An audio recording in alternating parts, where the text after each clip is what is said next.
ब्रह्मसूत्रम। ब्रह्मसूत्र ग्रंथ में page number 128 page पर सूत्र है 13 नंबर का। तो सूत्र का उच्चारण कर लेते हैं। विकार शब्दान्नेति चेन्न प्राचुर्यात्। ठीक है। तो विकार शब्दात् न इति चेत न प्राचुर्यात्। ठीक है जी, ये हुआ सूत्र का पदच्छेद। क्या बात चल रही है? तो बात ये चल रही थी कि जो श्रुति आई है तैत्तरीय उपनिषद में, तस्मात् वा एतस्मात् विज्ञानमया अन्यो अंतरात्मा आनंदमय। तो इस श्रुति में आया हुआ जो शब्द है आनंदमय, उस आनंदमय शब्द का अर्थ क्या है? तो पूर्व पक्षी ने कहा कि आनंदमय शब्द का अर्थ ब्रह्म से भिन्न जीव इत्यादि ही अर्थ है। और सिद्धांति ने कहा कि नहीं, आनंदमय शब्द का अर्थ जीव नहीं है, अपितु आनंदमय शब्द का अर्थ परमात्मा ही है। क्यों? कि आनंद शब्द का बहुत बार अभ्यास हो चुका है। बार बार श्रुति में आनंद शब्द का, ब्रह्म अर्थ में आनंद शब्द आया है, अतः आनंदमय शब्द का अर्थ परमात्मा ही है, ऐसा कहा। अब इस पर पूर्व पक्षी बोलता है कि आनंदमय शब्द का अर्थ परमात्मा को नहीं ले सकते। क्यों? हेतु दे रहा है वह कि विकार शब्दात, सूत्र में विकार शब्दात न इति चेत, यदि ऐसा पूर्व पक्षी बोलता है तो इति चेत, तो सिद्धांति कहते न। क्यों? प्राचुर्यात्। सिद्धांति उत्तर दे रहे हैं। ठीक है जी। तो इस सूत्र का क्या अर्थ है शब्दशः, उसको थोड़ा हम लोग नोट कर लेते, लिख लेते। तो पहले अन्वय, पदच्छेद तो कर दिया, तो अन्वय कैसे करेंगे? न विकार शब्दात् इति चेत न प्राचुर्यात्। न विकार शब्दात् इति चेत न प्राचुर्यात्। ठीक है। अब पदों का अर्थ, पदार्थोक्ति तो लिखते हैं। अन्वय के अनुसार पहला पद है न, तो प्रतीक है न, बराबर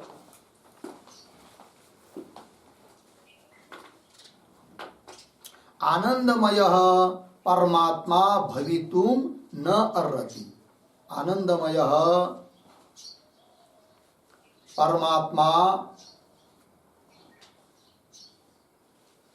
भवितुम न अर्हति। पूर्ण विराम,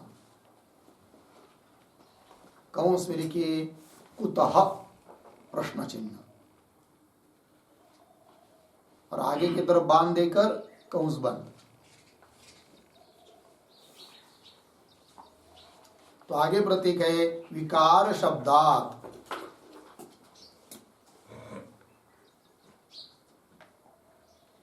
विकार शब्दात् बराबर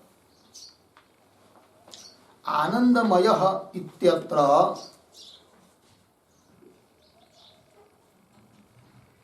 आनंदमयः इत्यत्र मयट प्रत्ययस्य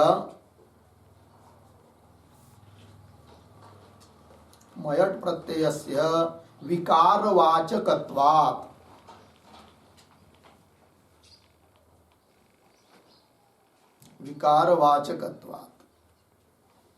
बराबर कार्यवाचकत्वात्।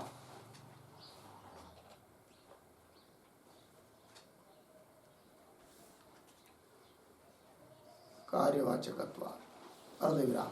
ब्रह्मणः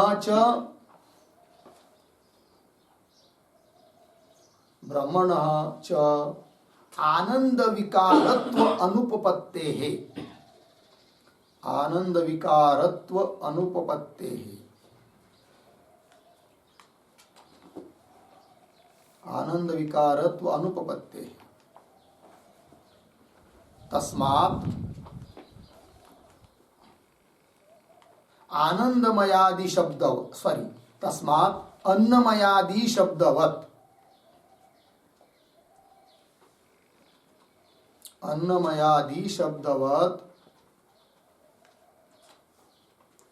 विकार विषयः एव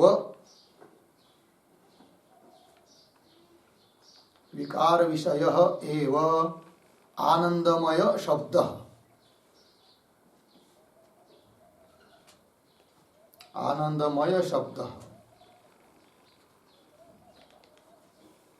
अर्धविराम न परमात्मा परः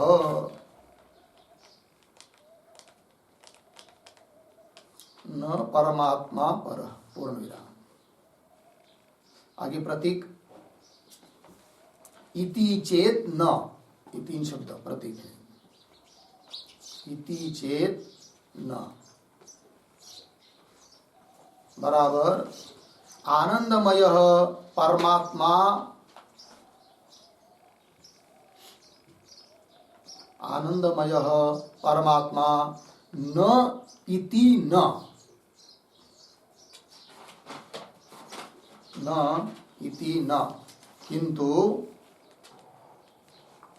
किंतु परमात्मा एव इत्यर्थः। परमात्मा एव इत्यर्थः। पूर्ण विराम। आगे कौंस में कुतः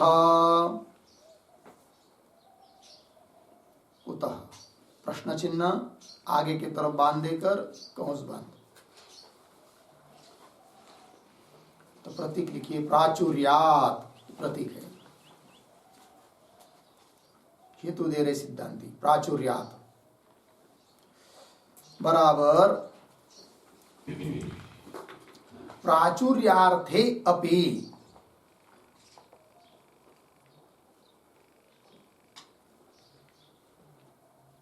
प्राचुर्यार्थे अपि मयट प्रत्यय विधानात्,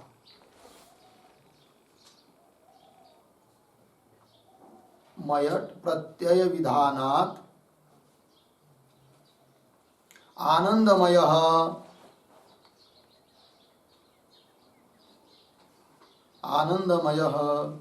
परमात्मा एव भवति।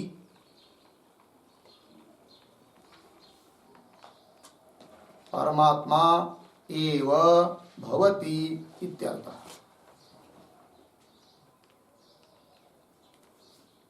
ठीक, देखो भाई अर्थ। तो पहले पूर्व पक्षी बोल रहा है कि न, मतलब आनंदमय शब्द का अर्थ परमात्मा भवितुम न अर्हति, परमात्मा नहीं हो सकता है, ऐसा बोल रहा है पूर्व पक्षी। तब उसको पूछेंगे कुतः, क्यों आनंदमय शब्द का अर्थ परमात्मा नहीं हो पाएगा? तब उसने हेतु दिया पूर्व पक्षी ने, क्या? विकार शब्दात, मतलब आनंदमय ये जो पद है उसमें मयट प्रत्यय हुआ है, आनंद शब्द के आगे मयट प्रत्यय हुआ है। तो मयट प्रत्यय दो अर्थ में होता है, एक विकार अर्थ में होता है और एक प्राचुर्य अर्थ में होता है। तो पूर्व पक्षी कहता है हम इस मयट प्रत्यय को विकार अर्थ में मान लेंगे, कार्य अर्थ में मान लेंगे। ठीक है, तो वही लिख रहा है पूर्व पक्षी, आनंदमय इत्यत्र मयट प्रत्ययस्य विकारवाचकत्वात्, विकारवाचकत्वात् मतलब कार्यवाचकत्वात्, कार्य का वाचक है कि नहीं? जैसे अन्न से बना हुआ ये शरीर, तो अन्न का कार्य है, अन्न का विकार है, अन्नमय ये शरीर। उस प्रकार आनंद का कार्य है जो, उसको कहेंगे क्या? आनंदमय। तो आनंद का कार्य कौन हो सकता है? ब्रह्म तो हो नहीं सकता है कि नहीं? तो कार्य नहीं है ब्रह्म, तो आनंद का कार्य जीव ही हो सकता है। अतः आनंदमय शब्द का अर्थ जीव ही लेना चाहिए, क्योंकि मयट प्रत्यय हुआ है, विकार अर्थ में हुआ है, और विकार ब्रह्म है नहीं, तो जीव हो सकता है। अतः आनंदमय शब्द का अर्थ क्या है? जीव है। ऐसा बोल रहा है कौन? पूर्व पक्षी। वही आनंदमय इत्यत्र मयट प्रत्यय से विकारवाचकत्वात् कार्यवाचकत्वात्, और ब्रह्मण च आनंद विकारत्व अनुपत्ते है। ब्रह्म तो आनंद का विकार, विकार मतलब कार्य, आनंद का कार्य होना संभव नहीं है, अनुपत्ते है। तस्मात्, अनुपत्ति के बाद अर्धविराम, तस्मात् अन्नमयादि शब्दवत् विकार विषय एव आनंदमय शब्द। इसलिए अन्नमयादि शब्दवत्, अन्नमय ये शब्द है कि नहीं, ये जैसा अन्न का जो विकार उसको कहते हैं क्या, अन्नमय, ये शरीर को, उस प्रकार विकार विषय, कार्य विषय, कार्य को विषय करने वाला ही है कौन, आनंदमय शब्द। तो कार्य ऐसा कौन है, जीव, अतः आनंदमय शब्द का अर्थ जीव है।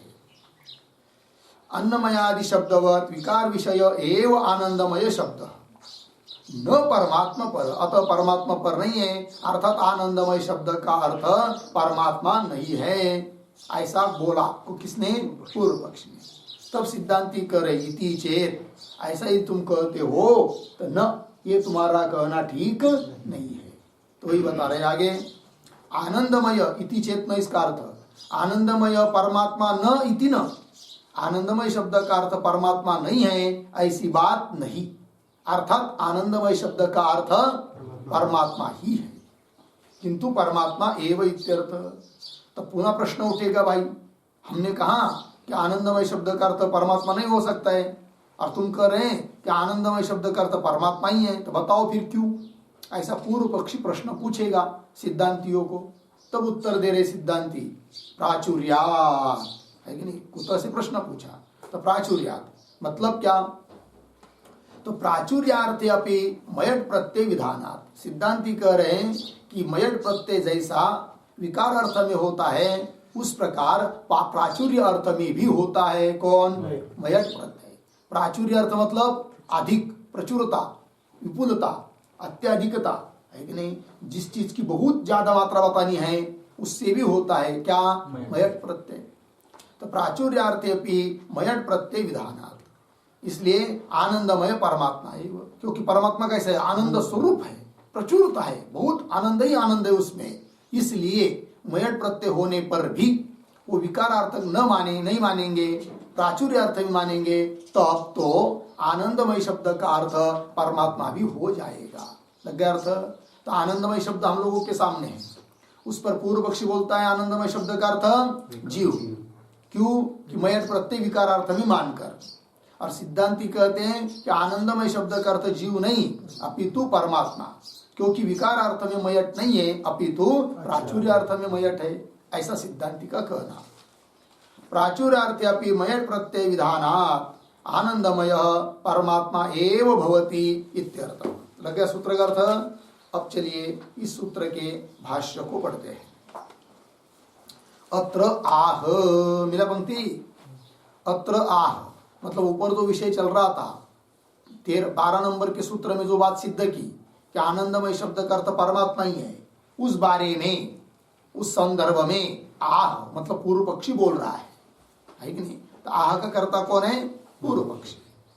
अत्र आह क्या कह रहा है वो पूर्व पक्षी, तो कह रहा है न आनंदमय पर आत्मा भवितुम अर्हति, ये कह रहा है। कैसा, आनंदमय पर आत्मा भवितुम न अर्हति, आनंदमय शब्द का अर्थ पर आत्मा अर्थात परमात्मा, परमात्मा है, भवितुम न अर्हति परमात्मा नहीं हो सकता, ऐसा बोल रहा है पूर्व पक्षी। क्यों भाई, कस्मात, क्यों नहीं परमात्मा हो सकता आनंदमय शब्द का अर्थ, तो प्रश्न करेंगे उस पूर्व पक्षी को, कस्मात क्यों, तो हेतु दे रहा है वो, विकार शब्दात, मिला जी। तो विकार शब्द का मतलब विकारवाचक, विकार अर्थक, कार्य अर्थक मयट प्रत्यय हुआ है आनंदमय शब्द ने, अतः आनंदमय शब्द का अर्थ परमात्मा नहीं अपितु जीव ही होगा, ऐसा कह रहा है पूर्व पक्षी। कस्मात भाई, तो विकार शब्दात, आगे उसका स्पष्टीकरण करते हैं। प्रकृति वचनात् अयम अन्यः शब्दः विकार वचनः समधिगतः, ठीक है, थोड़ा अन्वय। प्रकृति वचनात्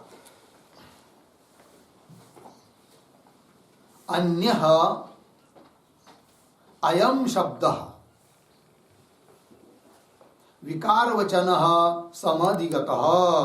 सरल अर्थ देखिए भाई। तो प्रकृति वचना, प्रकृतिवाचक जो शब्द है, प्रकृति शब्द अर्थात आनंद शब्द, प्रकृति वचनात् से क्या लेंगे? आनंद शब्द, क्योंकि प्रत्यय जिसको होता है उसको कहते हैं क्या? प्रकृति। तो मयट प्रत्यय हुआ है, उसकी प्रकृति कौन? आनंद। तो प्रकृति वचनात्, उस वचन से, उस शब्द से अन्य भिन्न अयम शब्द, अयम शब्द मतलब मयट प्रत्यय, तो प्रकृति वचनात्, प्रकृति वचन जो आनंद शब्द उससे भिन्न यह अयम शब्द मतलब मयट प्रत्यय क्या है? वो अन्य शब्द विकार वचन समधिगतः। तो विकार वचन, विकार वचन शब्द का अर्थ लिखिए कार्यवाची। विकार वचन मतलब कार्यवाची, कार्य का वाचक है। विकार वचन कार्यवाची, समधिगत सम्यक अधिगत, अच्छी तरह से जाना जाता है, समझ में आ रहा है, समधिगत। ठीक है, तो वाक्य लगा। तो प्रकृति वचन से भिन्न यह शब्दार्थात मयट प्रत्यय विकार वचन अर्थात कार्यवाची है, ये निश्चित होता है, समझ में आता है, सम्यक समधिगत। इसलिए क्या? आनंदमय इति मयट विकारार्थत्वात्। इसलिए आनंदमय इति मतलब इस शब्द में, आनंदमय इस शब्द में मयट, मयट का विकारार्थ ही है। मयट विकारार्थत्वात्, मयट प्रत्यय विकारार्थक होने के कारण आनंदमय शब्द का अर्थ परमात्मा नहीं होगा, अपितु जीव ही होगा, ऐसा कह रहा है कौन? पूर्व पक्षी। आगे, तस्मात् अन्नमयादि शब्दवत् विकार विषय एव आनंदमय शब्द इति चेत। यहां तक पूर्व पक्षी हुआ। तो थोड़ा अन्वय, तस्मात् अन्नमयादि शब्दवत्,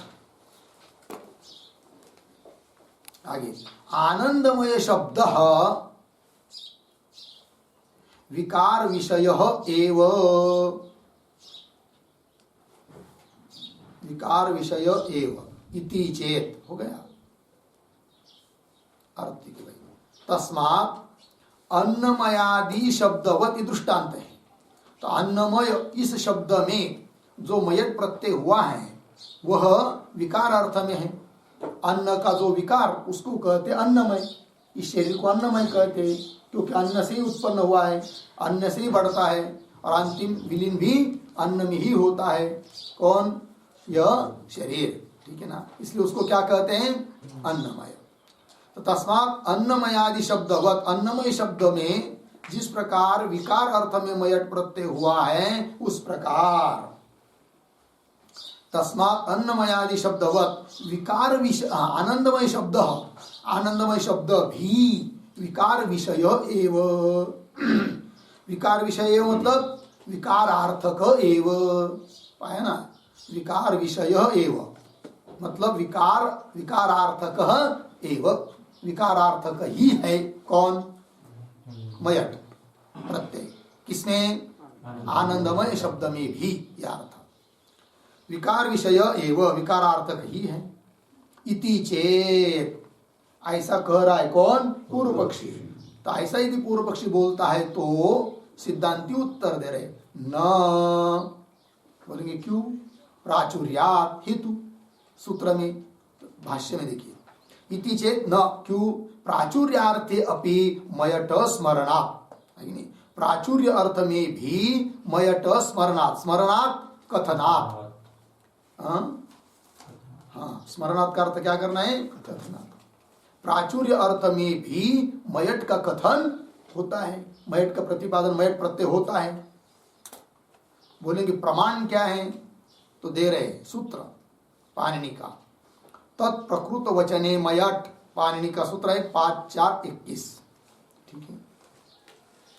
इति ही प्रचुरतायाम अपि मयट स्मर्यते, स्मर्यते कथ्यते या उच्यते, ठीक है ना। प्रचुरतायाम अपि, प्रचुरता अर्थ में भी मयट प्रत्यय बताया गया है। कहां पर? तत्प्रकृत वचने मयट। लग गया जी? तो तत्प्रकृत वचने मयट ये सूत्र है पाणिनि भगवान का। तो तत् पंचमी का एक वचन, प्रकृत वचने सप्तमी का एक वचन, मयट प्रथमा का एक वचन, तत् में लुप्त पंचमी है। ठीक है जी। तो प्रचुर अर्थ को बताने वाला जो प्रथमांत प्रातिपदिक, उससे प्रत्यय होता है कौन? मयट है। ये कह रहे हैं तत्प्रकृत वचने मयट। उस पर लिखते एक वाक्य, प्राचुर्येण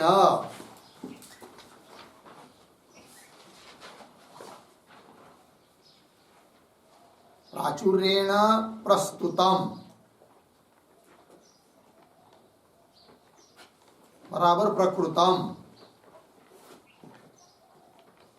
अर्धविराम तस्य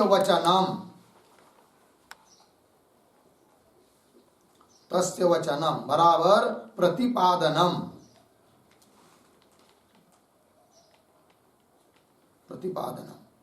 पूर्ण विराम भावे अधिकरणे वा ल्युट्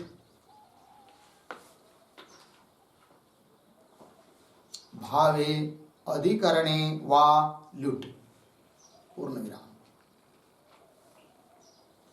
अद्ये प्रकृतम अन्नम अन्नमयम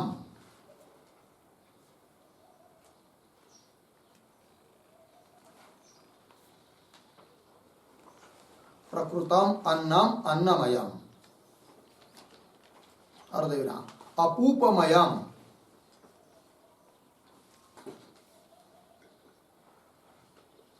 पूर्ण विराम द्वितीये अन्नमयः यज्ञः इति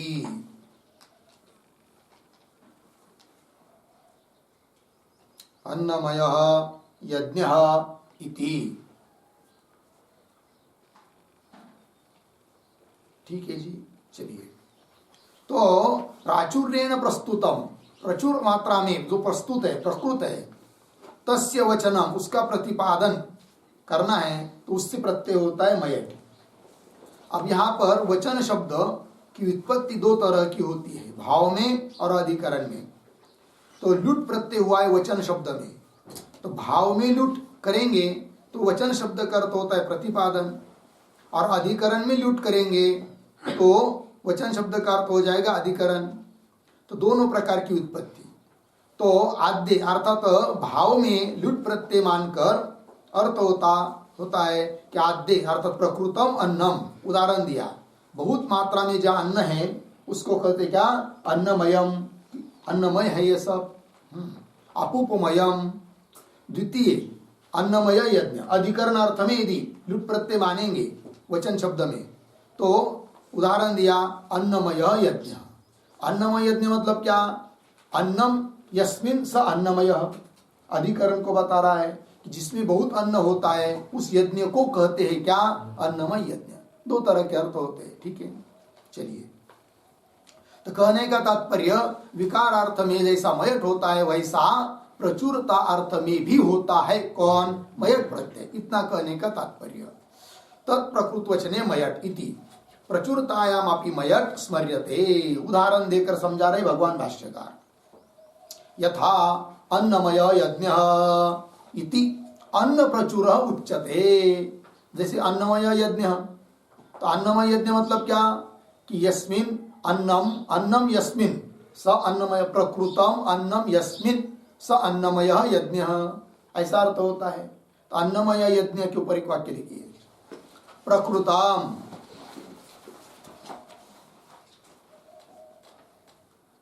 प्रकृतम बराबर विपुलम अन्नम यस्मिन, अन्नम यस्मिन सह अन्नमयः यज्ञः।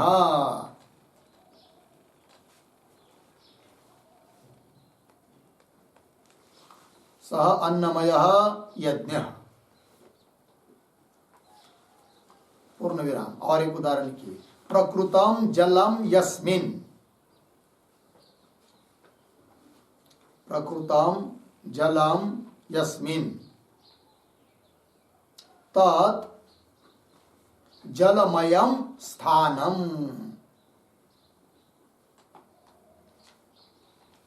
तत् जलमयम स्थानम। ठीक है, अर्थ देखिए भाई।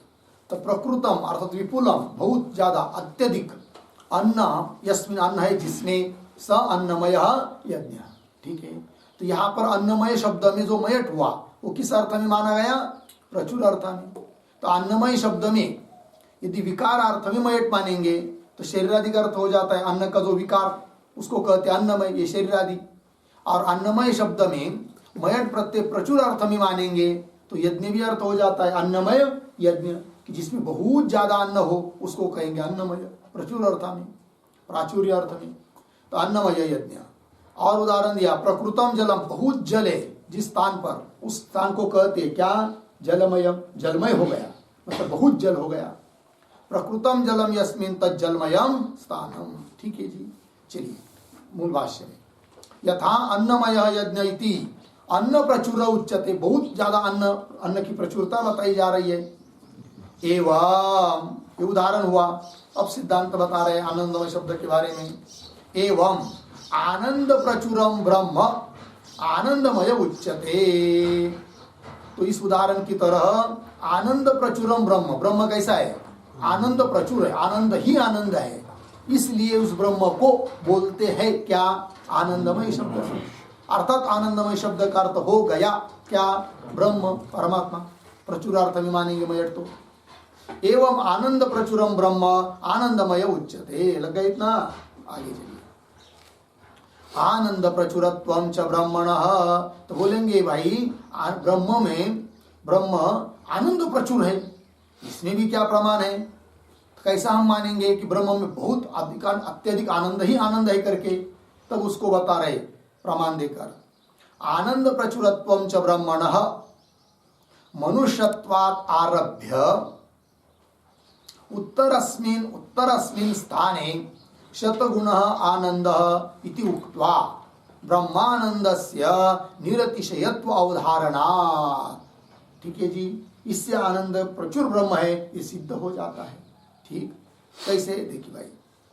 तो आनंद प्रचुरत्वं च ब्रह्मण, तो ब्रह्म आनंद प्रचुर है, ये कैसे? तो श्रुति में ही आता है, तैत्तिरीय उपनिषद में ही। आनंद की वो क्या तारतम्य बताया है। तो मानुषानंद, गंधर्वानंद, ऐसा कर करके सब बताया है कि मानुषानंद जैसे कोई राजा है कि सार्वभौम राजा है, बहुत बड़ा है, सब शरीर से दष्टपुष्ट है, युवा है, विवेकी है, ज्ञान सब कुछ उसको प्राप्त है, उसका आनंद मानुषानंद। फिर उससे सौगुण आनंद उसका, उसके सौगुण आनंद इसका, ऐसा करते करते करते अंतिम बताया जाता है सबसे बड़ा निरतिशय आनंद कौन तक किसका है? ब्रह्म का है। अर्थात ब्रह्म में आनंद की प्रचुरता है, इससे सिद्ध हो जाता है, ये कह रहे हैं। आनंद प्रचुरत्वं च ब्रह्मणः। ठीक है, तो मनुष्यत्वात् आरभ्य, मनुष्य से लेकर, वहां से शुरू किया है मानुषानंद को बताकर, आरभ्य उत्तरस्मिन् स्थाने, आगे आगे वाले स्थान में, शतगुण आनंद, सौगुना आनंद बड़ा बड़ा बताया है। शतगुण आनंद इति उक्त्वा, ऐसा कहकर ब्रह्मानंदस्य निरतिशयत्व अवधारणात्, ब्रह्मानंद जो है वह निरतिशय आनंद है, इसका अवधारण होता है। अवधारण होता है, निश्चय होता है कि नहीं? तो ब्रह्मानंद कैसा है? निरतिशय आनंद है। और ब्रह्मानंद को छोड़कर बाकी सभी आनंद सातिशय आनंद है, और ब्रह्म का आनंद निरतिशय है, अर्थात उससे बढ़कर और कोई आनंद नहीं है। अर्थात आनंद की प्रचुरता हो गई किसमें? ब्रह्म में। निरतिशयत्व अवधारणात्। लग गया जी। तस्मात् प्राचुर्यार्थे मयट, इसलिए यहाँ पर आनंदमय शब्द में मयट प्रत्यय किस अर्थ में है? प्राचुर्यार्थ में ही है। और प्राचुर्यार्थ में मानने से क्या लाभ हुआ? आनंदमय शब्द का अर्थ परमात्मा सिद्ध हुआ। लग गया अर्थ? तो पूर्व पक्षी का खंडन करके आनंदमय शब्द का अर्थ परमात्मा ही है, इस बात की सिद्धि कर दी प्राचुर्यार्थ में मयट को मानकर। लग गया अर्थ?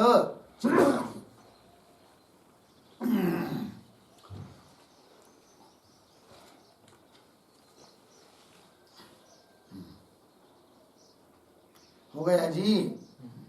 ये जो बीच की पंक्ति है ना, उसका थोड़ा अन्वय कर सकते हैं। आनंद प्रचुरत, पहले पढ़ता हूं बाद में अन्वय बताता हूं। आनंद प्रचुरत्वम च ब्रह्मणः मनुष्यत्वात् आरभ्य इत्यादि आया है कि नहीं? तो कैसा पढ़ेंगे अन्वय? मनुष्यत्वात् आरभ्य उत्तरस्मिन् स्थाने शतगुण आनंद इति उक्त्वा ब्रह्मानंदस्य निरतिशयत्व अवधारणात्, या तक हुआ, फिर पीछे आइए, अवधारणात् ब्रह्मणः च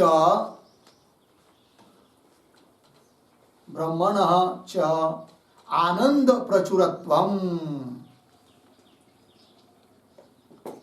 प्रचुरत्वम भवतीति शेषः। ऐसा उदाहरण होने से ब्रह्म का आनंद, ब्रह्मणः च आनंद प्रचुरत्वम, आनंद प्रचुर ब्रह्म है, इस बात की सिद्धि होती है। हो गया। तस्मात् प्राचुर्यार्थे मयट। होगा इतना। आगे चलिए। तो आनंदमय शब्द में प्राचुर्य अर्थ में मयट हुआ है, इसके लिए और हेतु दे रहे सूत्रकार आगे के सूत्र से। तो क्या सूत्र है? वो सूत्र है तद हेतु व्यपदेशाच्च। ठीक, 1:14 सूत्र का नंबर। पदच्छेद तद हेतु व्यपदेशात् च, 2 पद का सूत्र है।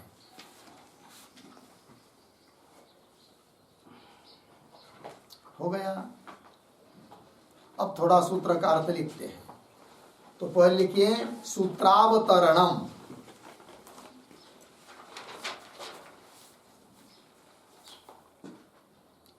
सूत्रावतरणम मतलब आगे का सूत्र क्यों आ रहा है उस बात को लिख रहे हैं।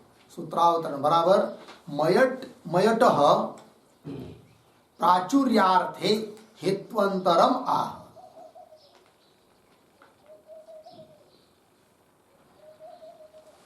मयटः प्राचुर्यार्थे हेत्वंतरम आह,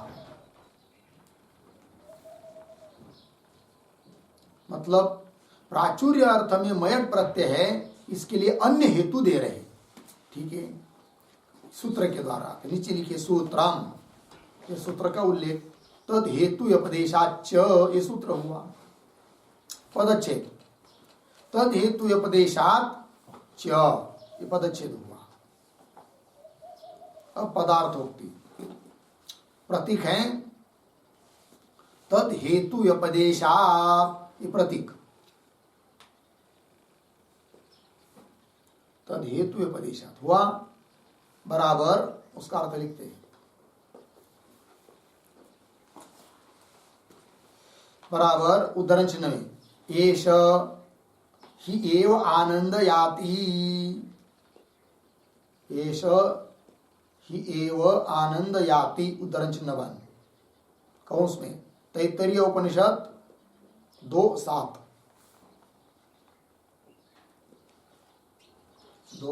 कौंस बन इत्यत्र सकल जीवानंदम प्रति, सकल जीवानंदम प्रति ब्रह्मणः हेतुत्व व्यपदेशात्,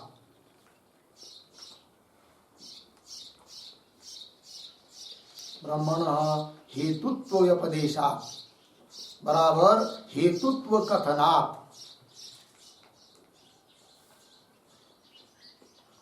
हेतुत्व कथनात्। हो गया। आगे प्रतीक च बराबर अपि, च का अर्थ अपि बराबर उसका भी अर्थ बता रहे। अपि बराबर प्राचुर्यार्थे अपि, प्राचुर्यार्थे अपि मयटः संभवात्, मयटः संभवात् आनंदमयः परमात्मा एव।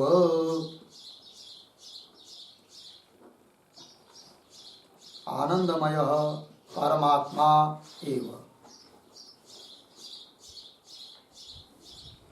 हो गया जी। चलिए अर्थ तद हेतु उपदेशात, मतलब क्या, श्रुति आती है एष ही एव आनंद याति, मतलब यह ब्रह्म ही सब जीवों को आनंद देता है, अर्थात सभी जीवों में जो भी आनंद प्रतीत हो रहा है उस आनंद के लिए कारण कौन है, ब्रह्म ही है कि नहीं? तो ब्रह्म सबको आनंद दे रहा है, इसका मतलब ब्रह्म बहुत आनंद वाला है। जो दूसरे को कुछ देता है तो जिस चीज को देता है उससे बहुत ज्यादा चीज उसके पास होती है, ऐसा व्यवहार में भी देखा जाता है। जैसे कोई किसी को दान दे रहा है 1000 रुपए, इसका मतलब वो देने वाले के पास उतना ही 1000 रुपए, ऐसी बात थोड़ी होती है। उसके पास बहुत होते हैं, है कि नहीं, तब वो उसमें से देता है क्या, थोड़ा बहुत दान, 1000 आदि, 1000 2000 जो भी हो, है कि नहीं। उस प्रकार ब्रह्म सभी को आनंद दे रहा है, इसका मतलब ब्रह्म में बहुत आनंद है, अर्थात बहुत आनंद होने के कारण उस आनंद की प्रचुरता बताने में ही प्रत्यय हुआ है कौन, मयट। इसलिए भी प्राचुर्य अर्थ में ही मयट मानेंगे, यह अर्थ हुआ। लग गया अर्थ। चलिए, तो सकल जीवानंदम प्रति, सभी जीवों का जो आनंद है उस आनंद के प्रति, आनंद के लिए ब्रह्मण हेतुत्व उपदेश, ब्रह्म को ही कारण बताया है, कथन किया है, इसलिए भी प्राचुर्य अर्थ में ही मयट होगा, और तब अर्थ होगा आनंदमय शब्द का परमात्मा। ठीक है। चलिए, तो सूत्र पर जो भाष्य है उस भाष्य पंक्तियों को देखिए। इतश्च प्राचुर्यार्थे मयट, मिला जी। इतश्च मतलब यह भी एक कारण है, किस लिए, कि प्राचुर्यार्थ में मयट मानने में, प्राचुर्यार्थ में ही मयट है यह मानने में यह भी एक कारण है। इतश्च कौन कारण है, तो तद हेतु उपदेशात, ये कारण है। तो वही कह रहे आगे, यस्मात्, मिला ना पंक्ति, यस्मात् आनंद हेतुत्वं ब्रह्मण व्यपदिशति श्रुति ही एष ही एव आनंद याति इति। मिला इतना, थोड़ा अन्वय कर 3 पदों का। एष ही एव आनंद याति इति, उसके पीछे श्रुति ही यस्मात् ब्रह्मण आनंद हेतुत्वं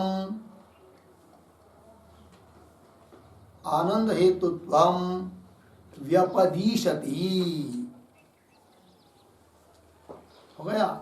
चलिए भाई,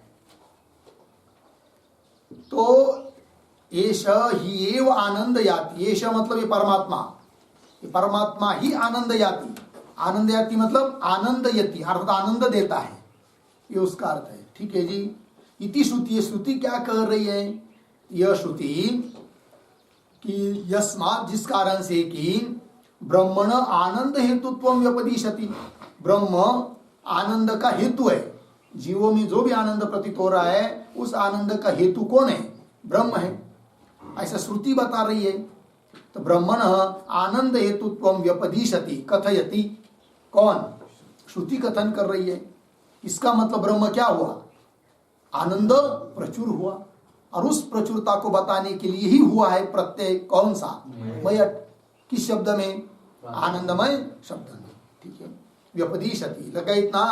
आगे आनंद यति इत्यर्थ, ये पद आया ना, ये किसका अर्थ है, श्रुति में पद आया है आनंद याति, किंतु वो छांदस प्रयोग है, अतः उसका अर्थ कर रहे आनंद यति, अर्थात आनंद देता है कौन, ब्रह्म। किसको, सभी जीवों को, और सभी जीवों के आनंद के लिए कारण है कौन, ब्रह्म। यह अर्थ निकल आया। श्रुति में आया हुआ जो आनंद याति पद है उसका अर्थ कर दिया भगवान भाष्यकार ने आनंद यति इत्यर्थ। ठीक।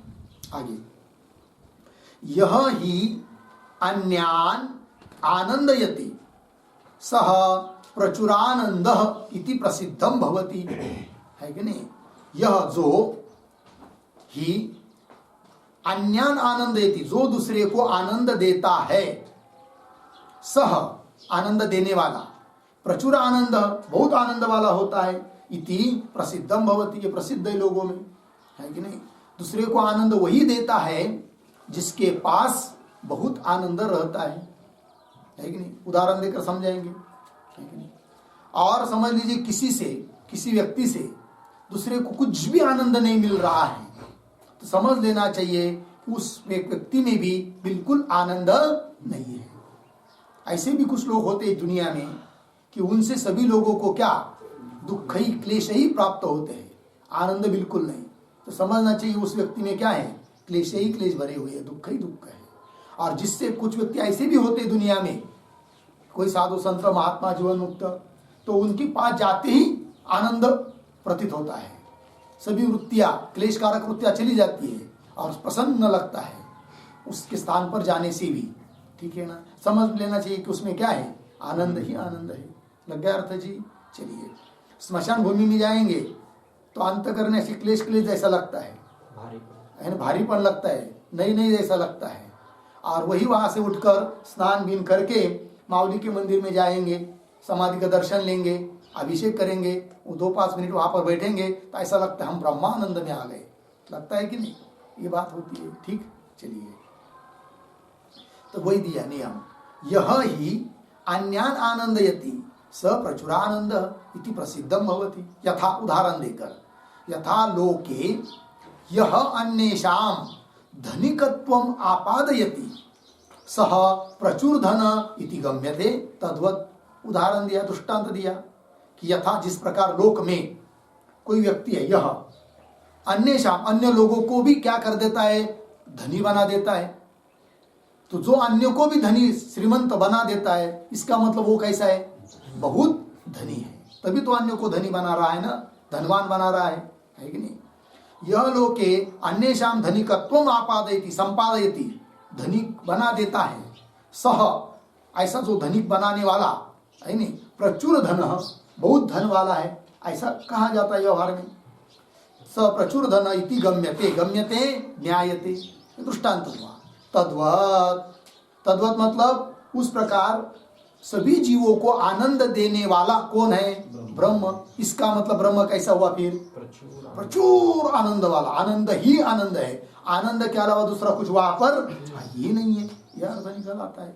और उस प्रचुरता को बताने के लिए प्रत्यय हुआ है कौन सा, मयट। अतः आनंदमय शब्द का अर्थ परमात्मा ही है, क्योंकि प्रचुर अर्थ में मयट हुआ है, न कि विकार अर्थ में, ऐसा।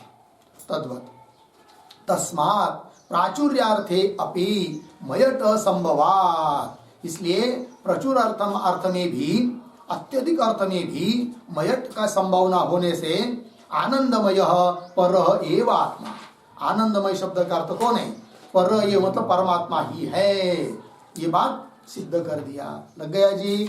तो आनंदमय शब्द का अर्थ क्या हुआ, परमात्मा हुआ। ठीक है, आगे चलते हैं। ये 14 नंबर का सूत्र पूरा हुआ। अब आगे सूत्र है 15 नंबर का, सूत्र का उच्चारण कर लेते हैं। मांत्रवर्णिकमेव च गीयते, मांत्रवर्णिकमेव च गीयते। ठीक, पदच्छेद देखिए, मांत्रवर्णिकम एव च गीयते, हो गया। ये जो सूत्र है कि नहीं, सूत्र के अवतरणिका के रूप में एक छोटा वाक्य लिख लेते हैं।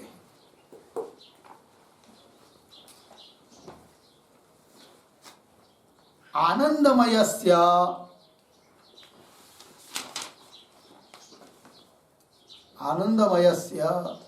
ब्रह्मत्वे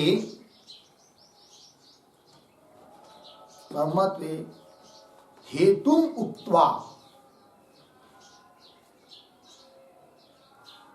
उक्त्वा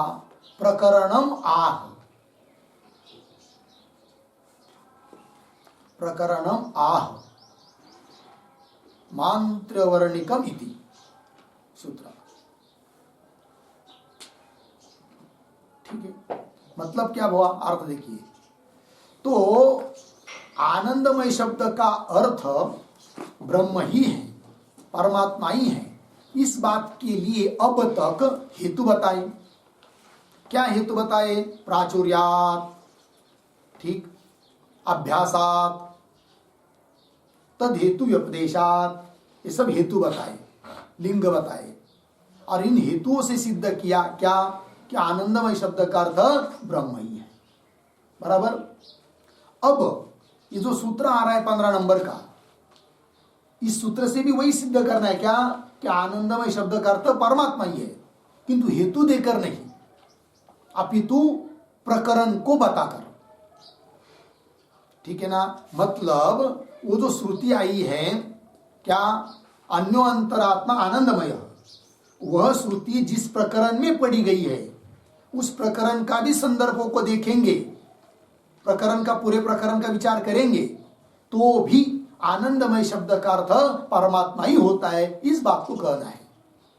तो कहना तो वही है क्या कि आनंदमय शब्द का अर्थ परमात्मा है, किंतु आनंदमय शब्द का अर्थ परमात्मा है, इस बात की सिद्धि अब तक जो की वो हेतु देकर की। अब प्रकरण को सामने रखकर सिद्ध कर रहे कि प्रकरण का भी विचार करेंगे तो आनंदमय शब्द का अर्थ परमात्मा ही होता है। ऐसा कहने के लिए सूत्र आया 15 नंबर का। लग गया जी। तो चलिए इस सूत्र के बारे में भी थोड़ा लिखते हैं। लिखिए, सूत्रावतरणम,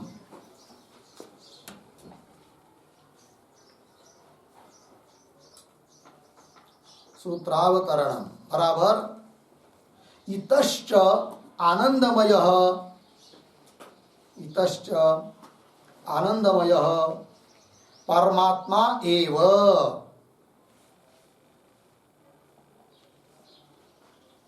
परमात्मा एव इति आह।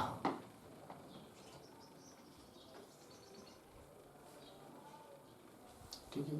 मतलब आनंदमय शब्द का अर्थ परमात्मा ही है, इसके लिए ये भी एक कारण है। क्या कारण है? तो प्रकरण उसको बता रहे सूत्र से। तो सूत्र है मांत्रवर्णिकम एव च गीयते, ये पदच्छेद हुआ। अब पदार्थोक्ति लिखिए, पदार्थ पदों का अर्थ। तो प्रतीक है मांत्रवर्णिकम एव, ये प्रतीक।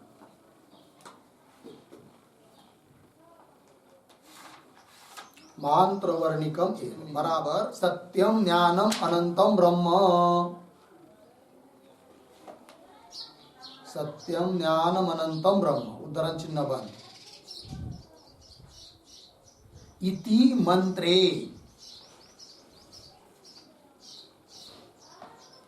इति मंत्रे कौंस में लिखिए मंत्रवर्णे,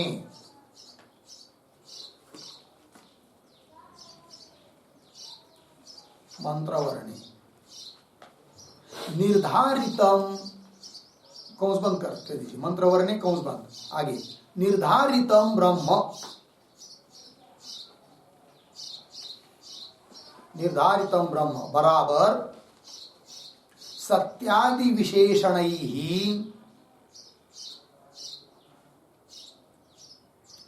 सत्यादि विशेषणैः निश्चितम ब्रह्म,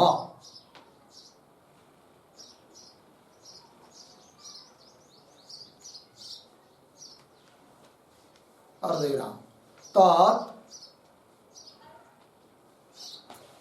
तत् मांत्रवर्णिकम एव, मांत्रवर्णिकम एव ब्रह्म, ब्रह्म पूर्ण विराम। आगे गीयते च, प्रतीक है गीयते च,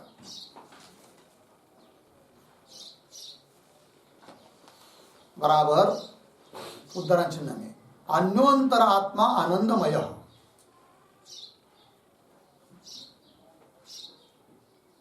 अन्योंतरात्मा आनंदमय, उद्धरण चिन्ह बंद। इत्यत्र गीयते, गीयते बराबर कथ्यते, कथ्यते पूर्ण विराम।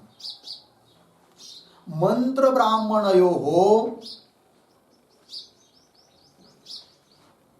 मंत्र ब्राह्मणयोः एकार्थत्वम युक्तम।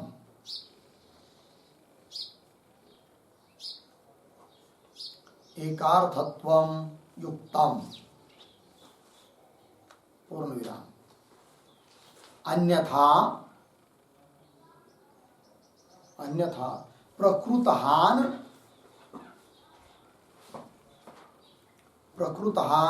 अप्रकृत प्रक्रिया प्रसंग अप्रकृत प्रक्रिया प्रसंग स्यात् पूर्ण विराम। अतः आनंदमय परमात्मा एव अस्ति। अतः आनंदमय परमात्मा एव अस्ति।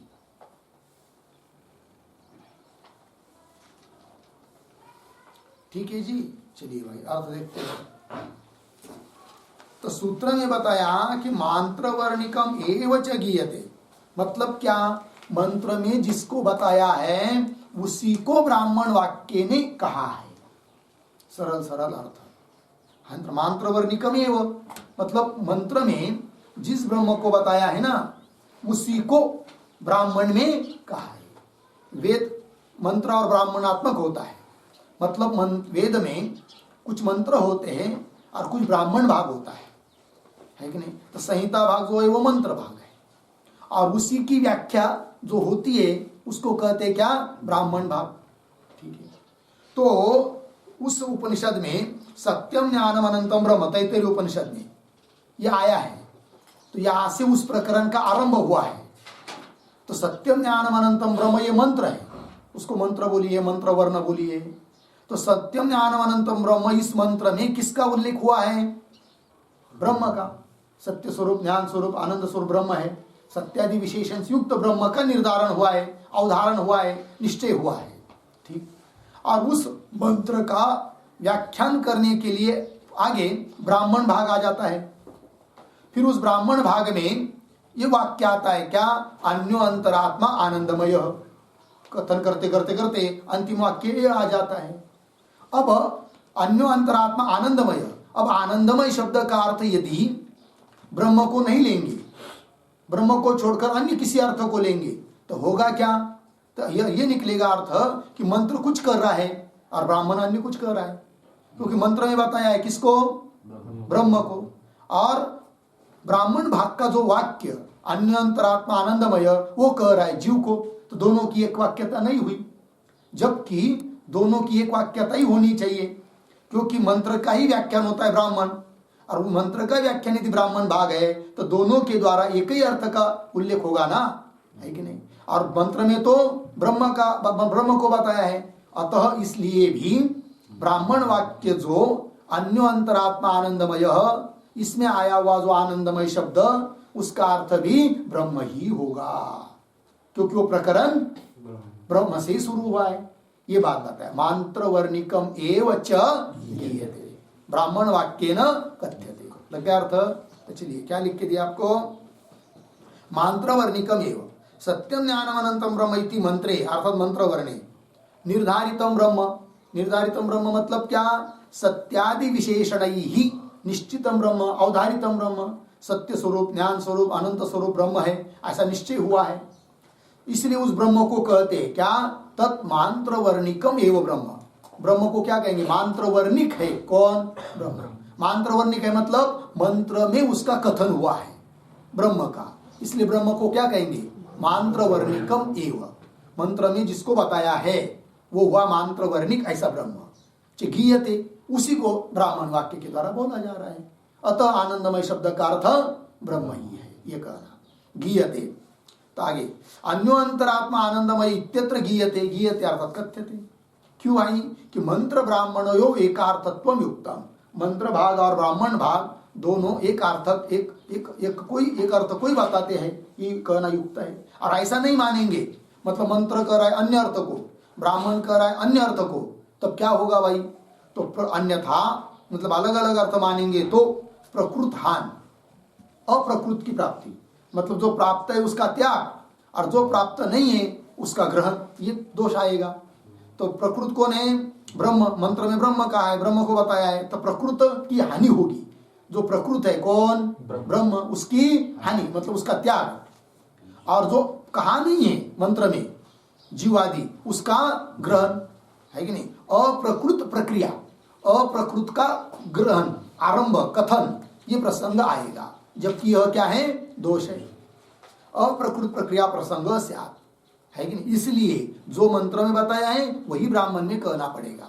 मंत्र में बताया है ब्रह्म को, तो ब्राह्मण वाक्य में भी ब्रह्म ही अर्थ है। अतः आनंदमय शब्द का अर्थ ब्रह्म है, वही कहा। अतः आनंदमय परमात्मा एव अस्ति। आनंदमय शब्द का अर्थ क्या है? परमात्मा ही है, ऐसा बता दिया। लग गया जी? चलिए अब इस सूत्र का भाष्य को देखिए, ठीक है ना? इतश्च आनंदमय परः एव आत्मा। मिला जी? इतश्च मतलब यह भी एक कारण है, इसलिए कि आनंदमय शब्द का अर्थ परमात्मा ही है। इस बात को सिद्ध करने के लिए यह भी एक कारण है। क्या प्रकरण? इतश्च आनंदमय पर एव आत्मा मतलब परमात्मा। कैसा बता रहे, स्पष्ट कर रहे। यस्मात्, जिस कारण से कि ब्रह्मविद आपनोति परम इति उपक्रम्य। उस तैत्तरीय उपनिषद को खोलकर देखेंगे तो सबसे पहले आरंभ हुआ है इस प्रकरण का, ब्रह्मविद आपनोति परम, ब्रह्मवेत्ता परम तत्व को प्राप्त करता है। वो परम तत्व कौन है? फिर उसके आगे वाला वाक्य आया है सत्यम ज्ञानम अनंतम ब्रह्म, ये मंत्र हुआ। फिर वो आगे वाक्य आया है क्या? ब्राह्मण वाक्य आए है, ठीक है ना? हाँ, अन्यो अंतरात्मा आनंदमय इत्यादि। चलिए, यस्मात्, जिस कारण से कि ब्रह्मविद आपनोति परमिति उपक्रम्य, उपक्रम्य आरभ्य, प्रारभ्य, आरंभ करके, सत्यम ज्ञानम अनंतम ब्रह्म इति अस्मिन् मंत्रे, इस मंत्र में यत् प्रकृतम ब्रह्म सत्यम ज्ञान अनंत विशेषणैहि निर्धारितम। मिला जी? हाँ, तो कैसा पढ़ेंगे इन शब्दों को? अंतिम की इत्यस्मिन् मंत्रे, यहां तक मिला, वहां से आगे देखिए। इत्यस्मिन् मंत्रे ब्रह्म सत्य ज्ञान अनंत विशेषणैहि,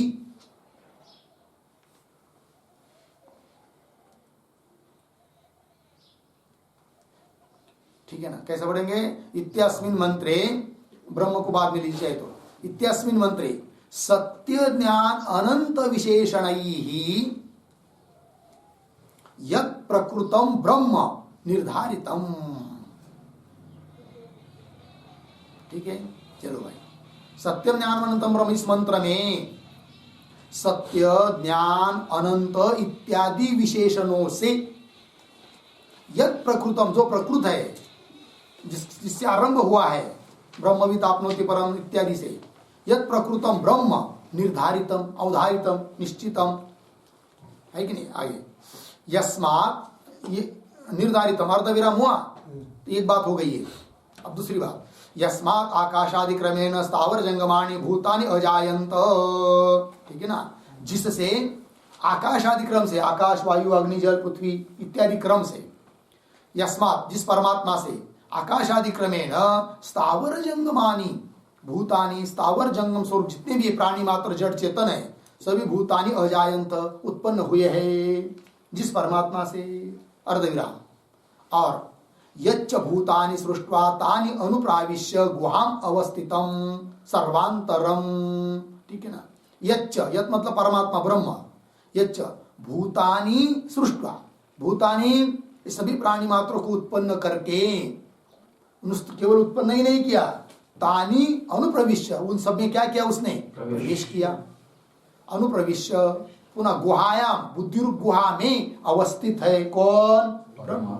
अवस्थितम सर्वांतरम, ये सब, ये प्रकृत ब्रह्म है, ऐसा ब्रह्म, ठीक है ना जी? हाँ, कैसा? तीन बात बताई कि सत्य ज्ञान अनंत इत्यादि विशेषणों से जो निर्धारित है, निश्चित है, ऐसा ब्रह्म। कैसा ब्रह्म? कि जिससे आकाश आदि क्रमेण सभी स्थावरदम जंगम प्राणी मात्र सब उत्पन्न होते हैं, ऐसा ब्रह्म। कैसा ब्रह्म? जो कि भूतों को उत्पन्न करके उसमें प्रवेश करके ग्वा में स्थित है, ऐसा ब्रह्म जो कि सर्वांतर है। ठीक है, अवस्थितम सर्वांतरम। और कैसा वो ब्रह्म कि यस्य विज्ञानाय अन्यो अंतरात्मा इति प्रक्रांतम। लेकिन यस्य विज्ञानाय जिसके ज्ञान के लिए, ऐसा ब्रह्म बताया। उस ब्रह्म के ज्ञान के लिए प्रक्रिया बताई है श्रुति ने। कैसी? उससे अंदर, उससे अंदर, उससे अंदर, और सबके अंदर बताया। किसको? आनंदमय को। यस्य विज्ञानाय अन्य अंतर आत्मा, उससे भिन्न उससे अंदर आत्मा है, उससे भिन्न उससे अंदर आत्मा है, ऐसा बता कर आनंदमय तक आए। इति प्रक्रांतम। प्रक्रांत मतलब इस प्रकार से उसका अंदर अंदर करके वर्णन किया है। तन तत् मांत्र वर्णिकम एवं ब्रह्म। तो ऐसा जो ब्रह्म है वो है ब्रह्म कैसा? मांत्र वर्णिक। मांत्र वर्णिक मतलब मंत्र में हुआ है वर्णन इसका। तत् मांत्र वर्णिकम एवं ब्रह्म, इतना लगा। ऐसा मंत्र वर्णिक ब्रह्म क्या जी? इह गीयते। इह मतलब अस्मिन् वाक्ये, कस्मिन् वाक्ये? अन्यो अंतरात्मा आनंदमय इत्यादि वाक्य में गीयते कथ्यते, उसी को कहा जा रहा है। लग गया जी? इह गीयते अन्यो अंतरात्मा आनंदमय इति स्पष्ट कर दिया। इह गीयते मतलब कहा गीयते, कहा बोला जाता है, कहा है? अन्यो अंतरात्मा इह गीयते कथ्यते। लग गया जी? मंत्र ब्राह्मणयो एकार्थत्वम युक्तम। ठीक है ना जी? तो ये जो पद आया कि नहीं, पंक्ति मंत्र ब्राह्मणयो, मंत्र, इसके आगे पहले अवतरण के रूप में एक वाक्य लिखिए। ननु मंत्रोक्तम एव, ननु मंत्रोक्तम एव अत्र ग्राह्यम इति को निर्बंधः? को निर्बंधः तत्र आह मंत्रेति।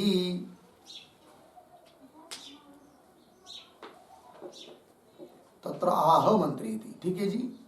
पूर्व पक्षी की शंका कर सकता है क्या कि ननु मंत्रोक्तम एवं, मंत्र में जिसको बताया है वही यहां पर लेना ब्राह्मण वाक्य में, ऐसा क्यों?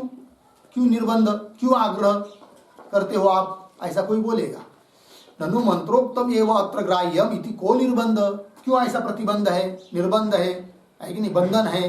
तत्र आह, उसके लिए उत्तर दे रहे मंत्र ब्राह्मणों इत्यादि पंक्ति से। तो मंत्र ब्राह्मणयोः च एकार्थत्वम युक्तम, वो दोनों का अर्थ एक है, एक ही अर्थ को दोनों बताते हैं, ये कहना ठीक है। एकार्थत्वम युक्तम, एकार्थत्वम के ऊपर एक वाक्य लिखिए। ब्राह्मणस्य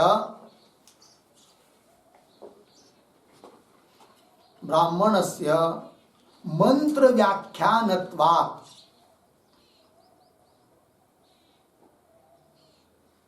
मंत्र व्याख्यानत्वात् उपायत्वम,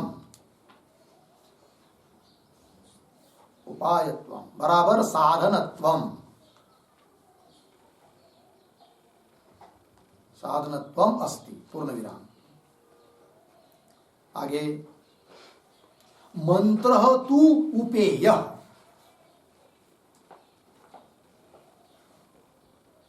मंत्र तु उपेय बराबर साध्य।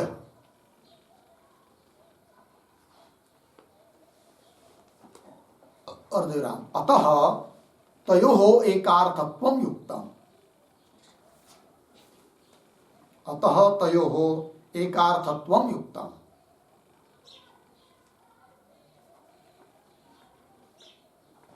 ठीक, मंत्र और ब्राह्मण दोनों एक अर्थ को ही बताते हैं, ये कहना ठीक है। क्यों भाई? इसलिए कि एक साधन है, उपाय है, और एक उपेय है। ठीक है, तो वही लिखा ब्राह्मण से मंत्र व्याख्यानत्वात्, मंत्र का व्याख्यान ही क्या है?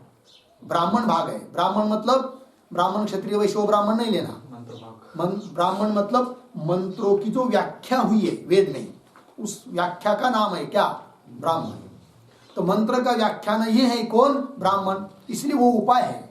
मंत्र का अर्थ समझने का उपाय है कौन? ब्राह्मण। तो ब्राह्मण क्या हुआ? उपाय, साधन, ज्ञापक। और मंत्र हुआ क्या? उपेय, साध्य, ज्ञाप्य। ठीक है। तो मंत्र तो उपेय, अर्थ दोनों में उपाय उपेय भाव है, साध्य साधन भाव है, ज्ञाप्य ज्ञापक भाव है। इति ऐसा होने से अतः तयोः एकार्थत्वम युक्तम, दोनों का अर्थ एक ही होना उचित है। किसी ग्रंथ है और ग्रंथ पर टीका है, ठीक है ना? तो ग्रंथों को, उन ग्रंथों को खोलने के लिए होती है कौन? टीका। अब मूल ग्रंथ कुछ कह रहा है और टीकाकार दूसरा कुछ बता रहे हैं, तो ये ठीक होता है क्या? हो सकता है क्या? नहीं हो सकता है ना। इस प्रकार तो चलिए मूल में मंत्र ब्राह्मणयोः च एकार्थत्व युक्तम। क्यों? हेतु दिया अविरोधात, लिख लगा जी, अविरोधात। अविरोधात के ऊपर एक वाक्य, ब्राह्मण मंत्रयोः, ब्राह्मण मंत्रयोः उपाय उपेय भावात, उपाय उपेय भावात अविरोधः इत्यर्थः। उपाय उपेय भावात अविरोधः इत्यर्थः। ठीक। ब्राह्मण मंत्र योग, ब्राह्मण और मंत्र इन दोनों में उपाय उपेय भाव है, साध्य साधन भाव है, अतः दोनों का अविरोध है। इसलिए लग गया जी। अन्यथा मतलब ऐसा नहीं मानेंगे, दोनों एक अर्थों को बताते, ऐसा नहीं मानेंगे तो क्या होगा? अन्यथा ही प्रकृतहान अप्रकृत प्रक्रिये स्याताम। अगला पंक्ति, अन्यथा मतलब दोनों एक ही अर्थ को कर ऐसा नहीं मानेंगे तो प्रकृत की हानि है कि नहीं, और अप्रकृत जो प्राप्त नहीं है उसकी, उसका ग्रहण, उसका स्वीकार, ऐसा हो जाएगा। प्रकृतहान अप्रकृत प्रक्रिये स्याताम। लग गया इतना? हाँ, आगे चलिए। न च, ये पंक्ति आ रही है, तो न च के पूर्व में एक अवतरणिका के रूप में वाक्य देखिए। अन्नमयादीनाम अपि,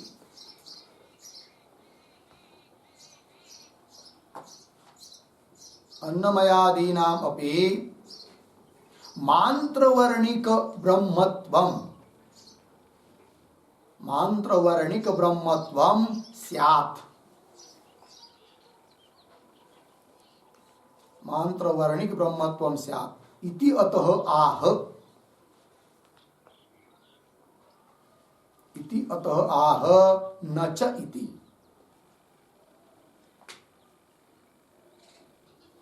न च इति हो गया जी। देखो भाई अर्थ, पूर्व पक्षी शंका कर रहा है। पूर्व पक्षी की शंका का अभिप्राय यह है कि मंत्र हुआ कौन? सत्यम ज्ञानम अनंतम। फिर जब ब्राह्मण भाग चालू हुआ तो सीधा अन्यो अंतरात्मा आनंदमय इतना ही थोड़ी आया है। उसके पहले दोनों के बीच में, मंत्र और इस वाक्य के बीच में बहुत सारे ब्राह्मण वाक्य है। अन्यो अंतरात्मा प्राणमय, अन्यो अंतरात्मा मनोमय है कि अन्यो अंतरात्मा अन्नमय, प्राणमय, मनोमय, विज्ञानमय, ऐसे बहुत बीच में वाक्य आए हैं। ध्यान दीजिए। तो पूर्व पक्षी कहता है जैसे तुम कह रहे हो कि अन्यो अंतरात्मा आनंदमय है कि नहीं, ये ब्राह्मण वाक्य है, और इस ब्राह्मण वाक्य के द्वारा वही बात बताई जा रही है जो मंत्र में बताई है, ऐसा कह रहे हो। तो हम भी कहेंगे कि जो बात मंत्र में बताई है वही बात ब्राह्मण में है।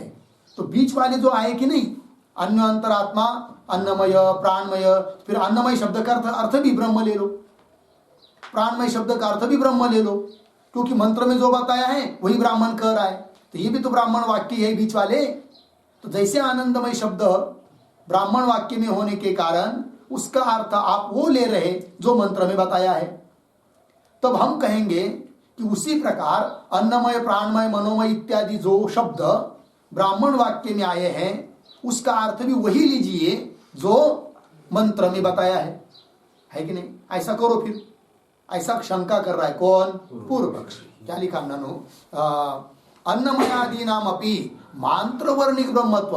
मांत्र वर्णिक मतलब मंत्र में वर्णित जो ब्रह्म है वो ब्रह्म अर्थ अन्नमयादि शब्दों का भी अर्थ ले लो। फिर ऐसा यदि पूर्व पक्षी कहता है तब उसको उत्तर दे रहे भगवान भाष्यकार न च इत्यादि पंक्ति से। तब देखिए पंक्ति भाष्य की, न च अन्नमयादिभ्यः इव आनंदमयात् अन्य अंतर आत्मा अभिधीयते। ठीक है ना, न का अन्वय अभिधीयते के साथ। च अन्नमयादिभ्य इव आनंदमयात् अन्य अंतर आत्मा न अभिधीयते। ठीक है, इस पंक्ति से उत्तर दिया। कैसा उत्तर दिया ध्यान दीजिए थोड़ा। तो सिद्धांती कह रहे कि हे पूर्व पक्षी, तुम जो बात कह रहे हो वो तुम्हारे कहने के अनुसार हो सकता था। कब? जब आनंदमय को बताने के बाद भी उस आनंदमय के आगे दूसरा और कुछ वाक्य होता कि अन्यो अंतरात्मा अमुक अमुक ऐसा ऐसा है, तब हम कहते, है कि नहीं। मतलब क्या? जैसे अन्नमय, प्राणमय इत्यादि शब्द का उच्चारण हुआ है, किंतु जहां भी हुआ है उसके आगे तुरंत आया है अन्यो अंतरात्मा प्राणमय, अन्यो अंतरात्मा उसके आगे मनोमय, तो उससे अंदर उससे भिन्न बताया है कि नहीं। अन्नमय से भिन्न बताया, उसके अंदर प्राणमय को बताया, उस प्राणमय से भिन्न उसके अंदर बताया मनोमय को बताया, ऐसा बताया है कि नहीं। इसलिए प्राणमय, मनोमय, अन्नमय इसका अर्थ ब्रह्म नहीं ले सकते। जैसे आनंदमय के आगे और किसी को अंदर नहीं बताया, वैसा यदि प्राणमय इत्यादि के आगे उसके अंदर किसी को नहीं बताया होता, तब प्राणमय मनोमय इसका भी अर्थ हम ब्रह्म कर लेते। किंतु वहां पर तो उसके अंदर उससे भिन्न बताया है कि नहीं। इसलिए बीच वाले अन्नमय आदि शब्दों का अर्थ ब्रह्म नहीं होगा। और फिर आनंदमय का क्यों होगा? आनंदमय शब्द का अर्थ ब्रह्म इसलिए होगा कि आनंदमय जिस वाक्य में आया है उसके आगे ऐसा कुछ नहीं आया कि अन्यो अंतरात्मा अमुक अमुक, इसलिए आनंदमय शब्द का अर्थ ब्रह्म होगा, दूसरा अर्थ नहीं होगा। और अन्नमय, प्राणमय इत्यादि शब्द का अर्थ ब्रह्म नहीं हो सकता, क्योंकि उस वाक्य के आगे वाक्य आया है अन्यो अंतरात्मा, उससे भिन्न, उससे अंदर, ऐसा आया है। लग गया अर्थ जी। तो पूर्व पक्षी की शंका और समाधान दोनों समझ में आए। पंक्ति देखिए, न च अन्नमयादिभ्य इव मिला, अन्नमयादिक की तरह, जैसे अन्नमयादि में बताया क्या, उससे आगे अन्य अंतरात्मा प्राणमय, अन्य अंतरात्मा मनोमय, ऐसा बताया कि नहीं। उसकी तरह आनंदमय बताने के बाद अन्य अंतरात्मा आनंदमय से भी भिन्न, उससे अंदर, ऐसा बताया नहीं है। ठीक है। च अन्नमयादिभ्य इव, अन्नमयादिक की तरह आनंदमयात अन्य, आनंदमय से भिन्न और उससे अंदर आत्मा न अभिधीयते, ऐसा आत्मा का अभिधान किया नहीं है, कथन किया नहीं है। अतः आनंदमय शब्द का अर्थ ब्रह्म ही है, किंतु प्राणमय मनोमय इत्यादि ब्राह्मण वाक्य में आए हैं तो भी उनका अर्थ ब्रह्म नहीं है। लग गया जी। हाँ, तो अन्नमयादिभ्य इव आनंदमयात अन्य अंतरात्मा न अभिधीयते, लग गया इतना, एक बात हो गई। और आनंदमय शब्द का अर्थ ब्रह्म ही है, इस बात को पुष्ट करने के लिए और बता रहे अन्य जगह का प्रमाण। ये तन्निष्ठा एव च सहिषा भार्गवी वारुणी विद्या तस्मात् आनंदमय पर एव आत्मा, ये उपसंहार का वाक्य हुआ। तो क्या लिखा है बीच में देखिए, ये तन्निष्ठा एव च सहिषा भार्गवी वारुणी विद्या, इसका अन्वय च सहिषा भार्गवी वारुणी विद्या एतन्निष्ठा एव। ठीक है, अर्थ देखिए, च और सैषा, सा ऐशा भार्गवी वारुणी विद्या, विद्या मतलब ब्रह्म विद्या, उसका एक नाम दे दिया भार्गवी और वारुणी। भार्गवी क्यों बोला उसको? भृगु को प्राप्त हुई है, इसलिए उस ब्रह्म विद्या का नाम पड़ गया भार्गवी। फिर वारुणी क्यों नाम पड़ा? वरुण ने बताई है, इसलिए उसका नाम हो गया क्या? वारुणी। तो ऐसी जो भार्गवी वारुणी ब्रह्म विद्या है वो एतन निष्ठा ही हुआ। एतन निष्ठा मतलब एतत शब्द का अर्थ आनंदमय, निष्ठा मतलब पर्यवसित, उस आनंदमय में ही पर्यवसित हो रही है। अर्थात यह आनंदमय शब्द से जो बताया वही उस विद्या का विषय है। इसलिए भी आनंदमय शब्द का अर्थ परमात्मा ही है, ब्रह्म ही है। लग गया जी। च सैषा भार्गवी वारुणी विद्या एतन्निष्ठा एव, एतन्निष्ठा एव आनंदमय एव पर्यवसितम, आनंदमय में वो पर्यवसित हो रही है कि नहीं? अर्थात आनंदमय शब्द का अर्थ फिर परमात्मा ही है। वही लिखा अंतिम में, तस्मात् आनंदमय पर एव आत्मा। आनंदमय शब्द का अर्थ क्या है? परमात्मा ही है, ब्रह्म ही है। ये सिद्धांतियों ने सिद्ध कर दिया। ठीक है जी। यहाँ तक 15वां सूत्र पूरा हुआ। आगे 16वां सूत्र है, उसका विचार हम लोग कर रहे हैं। ओम पूर्णमदः पूर्णमिदं पूर्णात् पूर्णमुदच्यते पूर्णस्य पूर्णमादाय पूर्णमेवावशिष्यते। ओम शांति शांति शांति।